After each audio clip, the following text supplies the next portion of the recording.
Hello and welcome to Why We Are Christians. My name is Kent Philpott, and this is a program about how people became a Christian and what happened after that. We're talking to a guy, he's in Washington, Tom Martin. And where are you at, Tom? Yeah, hi, Kent. I'm in Gig Harbor, Washington, which is right across the Tacoma Narrows Bridge from Tacoma and just south of Seattle. Okay. We have a good friend of mine that lives very close to you, Roger Hoffman. By the way, do you remember Roger Hoffman? Yes, I do. Of course, he doesn't live too far from you. Well, anyway, welcome, Tom. And we happened to meet each other for the first time in, 50 years? Almost, yeah. Almost 50 years at the 50th anniversary of the Church of the Open Door in Marin County. And you were part of that. And we're going to get to that at some point, but we're going to start a little bit earlier so people can get to know you a little bit, okay, Tom. So tell us, where were you born? Okay. Yeah, I'm the oldest of 7 children. I was born in Ancon, Panama, which is about 3 or 4 miles from the Pacific side entrance of the Panama Canal. My dad was a career Army officer, so we moved all around growing up. I actually, out of 7 kids, I'm the oldest of 7 kids. So you born down in the Panama area, Yes. Panama Canal? Yep. And your dad was, what was he doing? So he was a career Army officer, a West Point graduate, and so we moved around quite a bit growing up. We lived in Panama twice. We lived in Michigan 3 times, Ohio, North Carolina, Alabama, Georgia, California a couple times. So that was my life growing up, military kid. Where'd you go to high school? Went to Terra Linda High School. Went to Terra Linda High School for 3 years, and then we moved up to Petaluma on my senior year, and I went to Petaluma High School my senior year, which is in Northern California in the North Bay of San Francisco. Well, 3 of my oldest kids went to Terra Linda High School. 2 graduated from there, and I've been the baseball coach there for 6 years, and I'm coaching football at Terra Linda right now. Oh, great! Yeah. In fact, I would have been a little in an hour from now. I would have had to been on the field, but I always take Thursday off. Terra Linda, we live quite close to Terra Linda High School. Yeah, my old stomping grounds. Oh, yeah. Okay, very good. What street did you live on in Terra Linda? Del Ganado. Del Ganado. Right up from Scotty's Market. Right. Okay, I know exactly where you lived. Right. Yep. Good old Scotty's Market. Relatively close to Mark Buckley. We're kind of in the same neck of the woods. Really. Yes, you were close to Mark Buckley. Yeah. Just about half a mile away. Yeah, probably about a half a mile. Yeah. Yeah, just about a half mile. Did you play any sports in high school? Yeah, as a matter of fact, I did play football in high school. Oh, you did? Yeah, I did. So I played for Coach Lucas. He was the football coach at the time. I don't know if you remember Lucas. Okay. But I played 3 years high school football at Terra Linda, and then a year of football at Petaluma High School. A year at Petaluma? Yeah, 1 year at Petaluma. Yeah, Petaluma High School just beat us about 3 weeks ago. Okay. What did you do after high school? So, golly, after high school, I think I started going to the Santa Rosa Junior College because the expectation was I was going to go to college and stuff like that. But, frankly, I started kind of getting into the drug culture. At that time it was very prevalent, especially, in Terra Linda.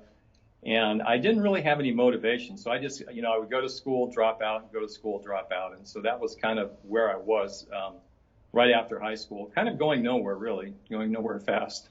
Okay. What year was that you graduated from high school? So I graduated in 1973. Okay, 73. Yeah. And that is just at pretty much the tail ending of the time that we call the Jesus People movement. Yes. Yep. Jesus People movement. And I know that we did some evangelistic ministry at Terra Linda High School. Yep. And so let's bring us up. And did you go to church when you were growing up at all? Yeah, so we were Catholic. So I was raised a Catholic. And I do remember going to a football game, when we played San Rafael, or we'd go watch the San Rafael team play, seeing some people passing out broadsides, of what we called tracts back in the day. And I'm sure they must have been from your ministry. They were the Jesus people. Oh, yes, that was from us. And they were all over the place passing out tracts. But at the time, I was a good Catholic, and I thought, well, I'm already Christian. I don't really need that. Yeah, okay. Yeah, we that's exactly what we did in those days. We had in fact, many different kinds. So you encountered this, and what was your reaction, Tom? I think I would consider myself a religious person, so I had respect for people who were passing out tracts, but I thought they were perhaps a little closed-minded, because there's more to life than just, saying Jesus is the only way. I think I would probably characterize myself as sort of a New Ager at the time. I was into all different Eastern religions and philosophies and things like that, and I just thought, well, I respect those guys passing out the broadsides, the tracts, but they're kind of narrow-minded. That was sort of my perspective. Okay. So after that, where'd you go? You said you went someplace to college? Yeah, well, I was going to the Santa Rosa Junior College, and then what happened, so I was probably about 20 and doing a lot of odd jobs, and I decided, well, what I'm going to do is I'm going to join the Merchant Marines. I want to travel around the world and get out of Petaluma. I've grown up traveling and being in many different spots, and I was kind of tired of being in the same position or the same location. And that's when I was introduced to the Mighty Fortress right before I left, which was one of the Christian houses that was in Petaluma at the time. At the time, we had 3 Christian houses that were Baraka House, the Thyatira House, and the Mighty Fortress. And there was a man that would come by to witness to me about Jesus, and Mark Adams. And he was kind of a former hippie, but he would tell me about Jesus, and I would argue with him. And I would get so upset because he would say that Jesus was the only way. So Mark, I like Mark, he's a great guy and everything, but we would just, clash over theology and everything. And anyways, he invited me. So this would have been, a couple years after I graduated from high school to, before I joined the Merchant Marines, before I got a berth on board a ship, why don't I go up and, I could live at the Mighty Fortress while I was waiting for that. Yeah, so that was kind of my introduction to the Jesus movement. So the Mighty Fortress was one of the houses that were started out of the Church of the Open Door, and it was a discipleship house. It was for people who wanted to follow God, and so yeah, I went to live there, and that was kind of my introduction to who those people were.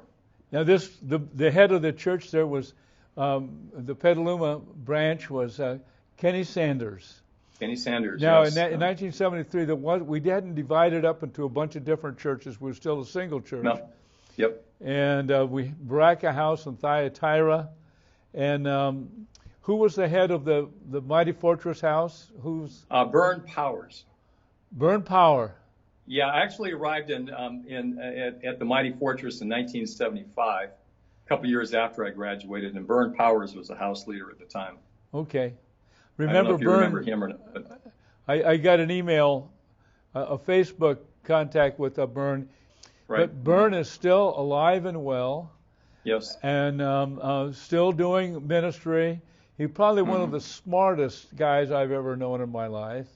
Mm-hmm. Tremendously brilliant fellow. And Francis Schaeffer, the Francis Schaeffer ministry over, I think, in Switzerland. Yep. And so, I kind of forgotten that Vern had been the head of that and had started that house. Yep. And I remember the days we were looking to buy the property at Thyatira. Mm-hmm. And I don't know if you remember Bob Ellison. Oh, yeah. Who bought that farm, essentially, with the beautiful swimming pool where we baptized people. Yep. Who baptized you? Were you baptized? Yes, I was. So I was baptized by Kenny Sanders, and actually I was baptized at Bob Ellison's house. I think his personal residence. At Bob Ellison's house, okay. Yeah. Mm-hmm. But we did have a big swimming pool at Thyatira that we would also use to baptize people. Oh, yes. Oh, yes, indeed. Those were interesting days, the Jesus People movement. Right. And there were many, many good Christian groups that came out that are still survive and still going. Yes. And of course, we had with it at the same time, we had a lot of crazy things going on all at the same time. Sure, yeah. As that. So then you became a Christian, you were baptized. What did you do next? So I became a Christian, after debating and arguing, and, I finally gave my life to Christ. Next, I eventually went on to college. I went on to college and got a degree in engineering. And, then married Kathy. Now you married Kathy. Now you got to hold on to that a minute. Kathy Warnock. I was talking to Kenny Sanders, our old friend, yesterday on the phone, and he's the one that reminded me that you had married Kathy Warnock. Yes. And I remember that she worked at McDonald's in San Rafael, right across from our office, the Christian bookstore where I had my office, on 4th Street in San Rafael. Yep, Miracle Mile, 4th Street, yeah. No, the Miracle Mile. That's right, the Miracle Mile. When did you marry Kathy? We were married in 1978. In 78, okay, 78, yeah. Okay. Yeah, long time ago. Long time ago. Yeah. Doesn't seem like a long time ago to me, but. Yeah. So you got married, and bring us up what happened after you and Kathy got married. So after we got married, I went to college and went to Sacramento State University, got a degree in engineering. I went to Sacramento State, and I got a bachelor's degree there, too. Yeah. I graduated with a degree in engineering, went to work for the Los Angeles Department of Water and Power. They sent me back to Pittsburgh, Pennsylvania, so our family went to Pittsburgh, Pennsylvania for 3 years. Then we moved to Los Angeles for 12 years after that, and then up here to Washington, where we've lived for the last 25 years. My career was with the electric utility, in the electric utility industry. I worked for the Los Angeles Department of Water and Power, and then for Tacoma Power as an engineer and as a power analyst and as a power broker, power trader. Okay. All right. So tell us about your marriage and family. You had a family? Yeah. So we had 6 kids. How many? And 5 grandchildren. Okay. Our youngest is still living at home. Johnny has Down syndrome.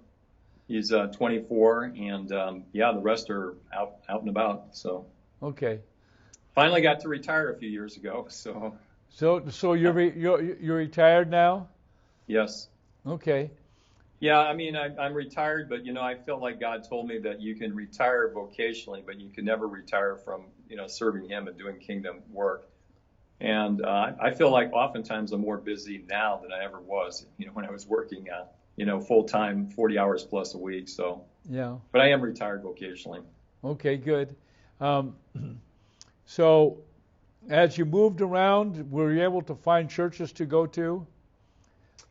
Yeah, the body of Christ is quite diverse. We went to a Christian and Missionary Alliance church in Pennsylvania, and then a Foursquare church in Southern California, and then and then a Vineyard church up here in Washington, and then a couple interdenominational churches also. Okay. So the current church we're going to, is really not affiliated with a denomination. Okay. But and Kathy was raised a Baptist. And I remember going to visit her parents' church when we would go to her hometown. And the Baptists have a different style, a different method of worship, and they're very conservative. But I felt the Spirit of the Lord there. So there's just a lot of different varieties and expressions of Christianity. Now, what church did Kathy was she a member of? She was a member before she joined the Open Door. She was a member of the Baptist Church in Atwater, California, and then her dad was stationed at Hamilton Air Force Base, so she was also involved with the Baptist Church there on base. Okay. Yeah. Okay. All right. Very good. So now, tell me what you're doing right now. What's your life right now, Tom? Well, I'm a businessman. I have some rentals, and I spend some time like fixing and rehabbing my rentals, and doing that whole thing of getting them rented out. I'm very involved. I'm an elder at our local church, so I'm very involved in ministry there. I lead the intercessory prayer group. I'm involved with mentoring, and in just serving in whatever way I can at our church, and I'm involved with the benevolence ministry. Okay. Yeah. What's the name of the church, Tom? It's called Harbor View Fellowship in Gig Harbor, Washington. Okay. Very Yeah. good. So all of these years, the ups and downs, moving all over the place, Yeah. you always sought out a congregation to be a part of. Yes, I did. Yes, we did. We thought that was very important. Yeah. Okay. As Yeah. you look back on those days, many of us who survived the Jesus People movement, sometimes I speak of it as surviving, Tom. All the things that we went through, it's typical of awakenings, as Sure. the four awakenings in America, that following them, or sometimes in the midst of them, strange things happen. Weird teachers, weird groups, sometimes mimicking biblical Christianity, but we had, that followed the Jesus People movement, we had a lot of that sort of thing go on. I don't know if you were aware of it. The Children of God, for example. Yeah, I was aware of them. Yeah, the Children of God, and there are many other groups Right. that came out of that, which somehow tarnished the whole picture of the Jesus People movement. And one of the Yeah. reasons why I like to focus on it, find people like yourself to interview, is because so many tens of thousands of young people who are not in churches, who are sort of in the beat hippie life like you, came to know Christ, and out of a completely different culture, and all of a sudden here it was. Right. And so, as you look back on your Christian life, Tom, do you aware of any struggles that you went through, theologically, emotionally?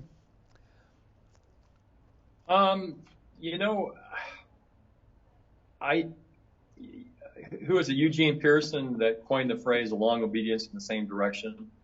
One of the things that I've kind of discovered after following Christ for going on 50 years is that oftentimes it's just our faithfulness, our willingness to go forward, and keep plugging forward, and plowing forward. And we all go through struggles. I mean, it was interesting going to the 50th reunion of the Church of the Open Door, and not one person that we reconnected with after decades hadn't gone through trials and tribulations and storms in life. And I'm just looking at the storm Ian, that's the hurricane that just hit Florida, and I have a brother and some friends down there that were kind of like took a direct hit. But that's all of us, going through our Christian life, don't you think? I mean, we all go through storms. But the great thing is, I believe that what has kind of got me through is my faith in Christ. Is Jesus said, if your house is built upon the rock, when the storm hits, you'll withstand. And that was kind of a promise I've always clinged to, and it has gotten me through a lot of difficulties in life.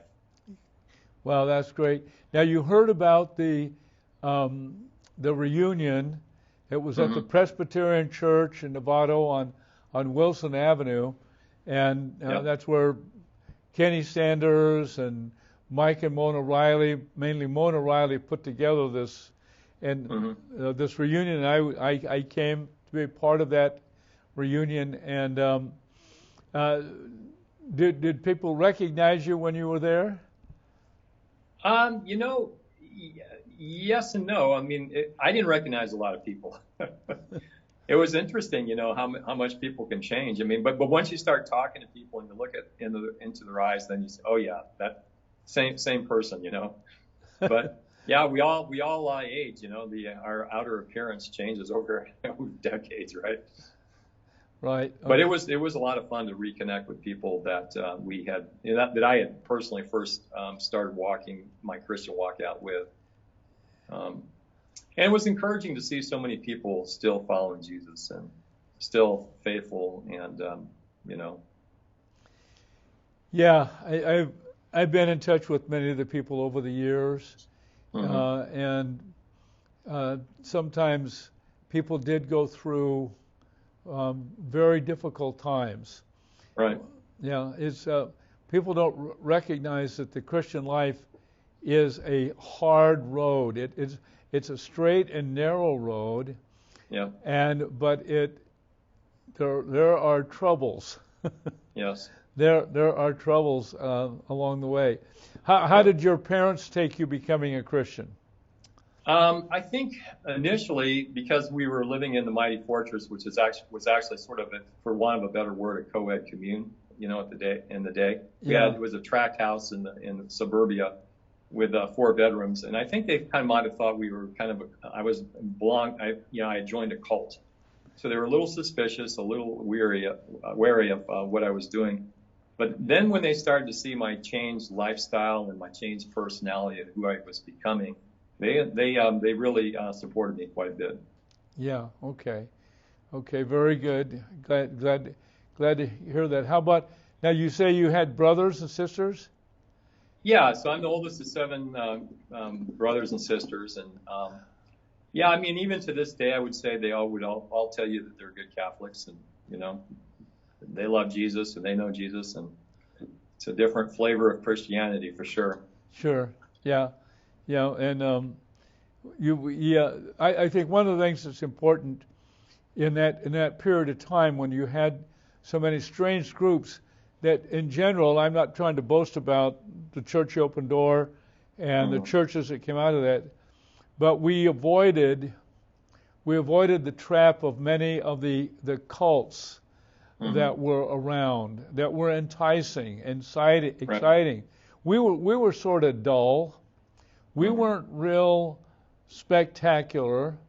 We were kind of plain and ordinary, and lived a fairly normal and practiced a fairly normal biblical kind of Christianity. We didn't go to very many extremes. We were pretty much right in the middle, and we accepted every denomination, and whoever your background is, that's okay. I think that was one of the strengths of the Jesus People movement, Tom. Yeah, well, Ken, from my perspective, I mean, I had a different perspective being a new Christian, because for me, it was a totally brand new way of life. And for me, it was like exciting. It was a lot of joy, optimism, enthusiasm, faith. I just thought these are people that are really just full of life. And it might, from your perspective as a senior leader, it might have seemed kind of, sort of vanilla and bland. But from the trenches where I was, as a brand new Christian, it was very exciting. Good. I know. I know what you mean. I know what you mean. Different perspective. Yeah, as Christians, I know what you're saying about, because it's so easy, and I see that nowadays, is people want the latest flavor of Christianity because you want to tantalize people because they get tired of the same old, right? That's true.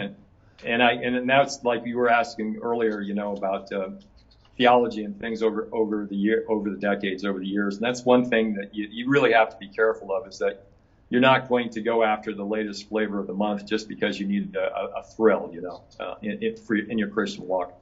And again, back to, Eugene Peterson's long obedience in the same direction. Sometimes we just keep doing the right thing faithfully over and over and over. That's what Christ has called us to do. Yeah. It's sort of the basic Christian life. Yes. Basic Christian life, Tom.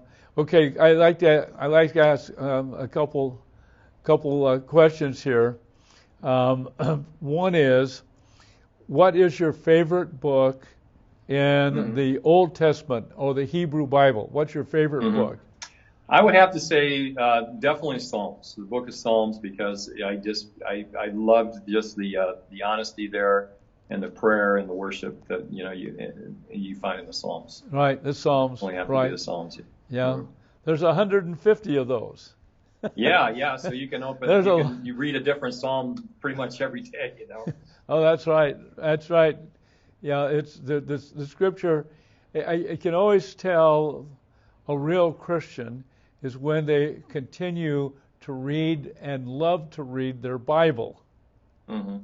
That's one of the attractive things, even though sometimes it's very confusing and hard to understand.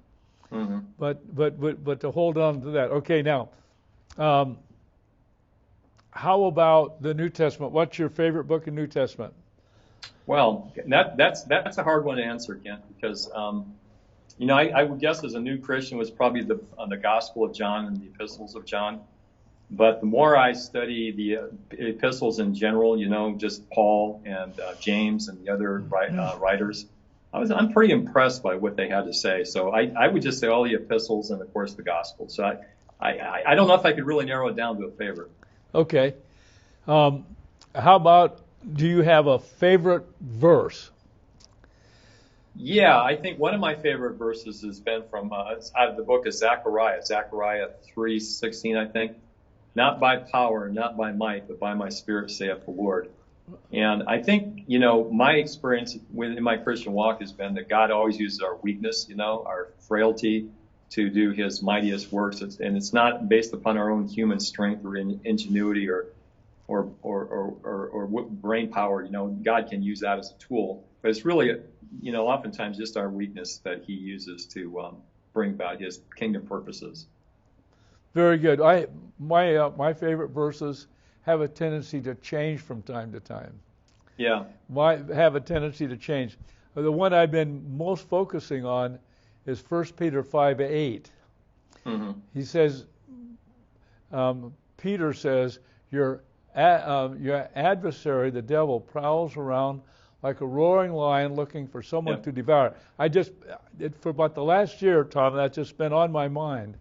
Mm-hmm. And so I quote it a lot, but my friend, we're gonna have some fun editing this program. I think we won't do. I think we've covered it.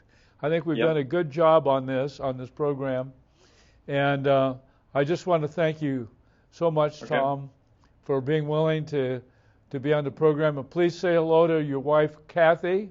Yes. And I remember those days at the Christian House with Betty Kenner.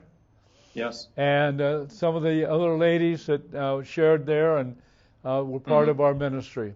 Tom, my brother, thank you. Okay, thank you, Ken. Thank you for being on the program.